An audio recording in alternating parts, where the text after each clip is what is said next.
గత సంవత్సరంలో మన డిపార్ట్మెంట్ తరఫు నుంచి వికలాంగుల దినోత్సవం కాకినాడ నుంచి అధికారులు మాట్లాడుతున్నారు. 30 మందికి ఇచ్చాం మేడం. టచ్ ఫోన్స్ ఒక 30 మందికి ఇచ్చాము. అదే వీల్ చైర్స్ ఒక 20 మంది దాకా ఇచ్చాము. ట్రై సైకిల్స్ 20 మందికి ఇచ్చాము. శ్రవణయత్రాలు ఒక 80 మందికి ఇచ్చాము.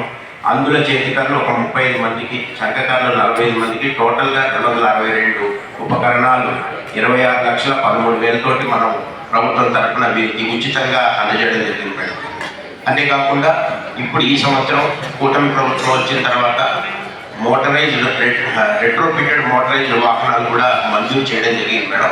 ఇంకా రాలేదు అవి. మొన్ననే 30th నవంబర్ వరకు లాస్ట్ డేట్ తోటి ఈ యొక్క ఎవరైతే ఆర్థోపెడికలీ హ్యాండిక్యాప్డ్ ఉన్నారో 70% వైకల్యం ఉండి వారికి 3 లక్షల ఆదాయం లోపు ఉన్న వారందరూ కూడా దీన్ని ఆన్లైన్లో చేసుకున్న వాళ్ళందరికీ కూడా నియోజకవర్గానికి 10 చొప్పున ఇవ్వడం జరుగుతుంది మేడం. ఇది ఈచ్ 1,20,000 రూపాయలు ఉంటుంది మేడం ఒక్కొక్క బండి.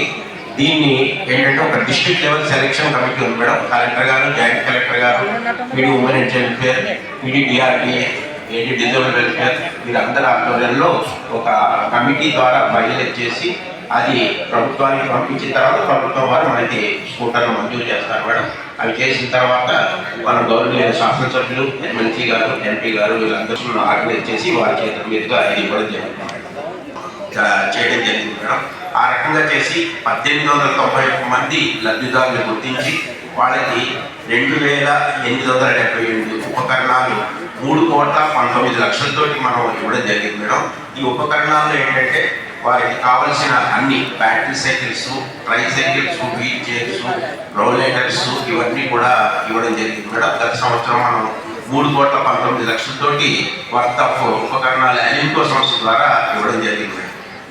అదే రకంగా వికలాంగులకు సంబంధించి విభిన్న ప్రతిభావంతులకి బ్యాక్లాగ్ ఉద్యోగాలకి మొన్ననే ఈ యొక్క స్పెషల్ రిక్రూట్మెంట్ ఎక్స్టెన్షన్ జీవో కూడా వచ్చింది మేడం.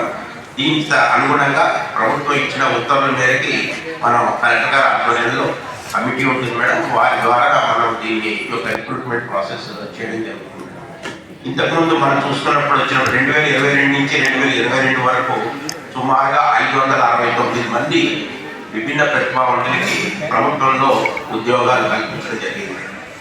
అదే రకంగా ఇక్కడ ఈ యొక్క the rights of persons with disabilities act ప్రకారం అన్ని డిపార్ట్మెంట్స్లో ఆల్ వెల్ఫేర్ స్కీమ్స్లో 5% ఈ యొక్క విభిన్న ప్రతిభావంతులకి కేటాయింపులు జరుగుతున్నాయి మేడం. హౌసింగ్లో చేయడం జరుగుతుంది. ఇంకొక ముఖ్యమైన అంశం ఏంటంటే మేడం, బ్యారియర్ ఫ్రీ ఎన్విరాన్మెంట్ అంటే అవరోధరహితమైన పరిసరాలు కల్పించడం. ఎందుకంటే విభిన్న ప్రతిభావంతులు ఎవరైనా వీల్ చైర్లో వెళ్ళేవాళ్ళు కానీ లేకపోతే అందులు కానీ లేకపోతే చెప్పడం కానీ వీళ్ళు ఈజీగా వాళ్ళ యొక్క పనులు చేసుకోవడానికి రైల్వే స్టేషన్స్లో కానీ బస్ స్టాండ్స్లో కానీ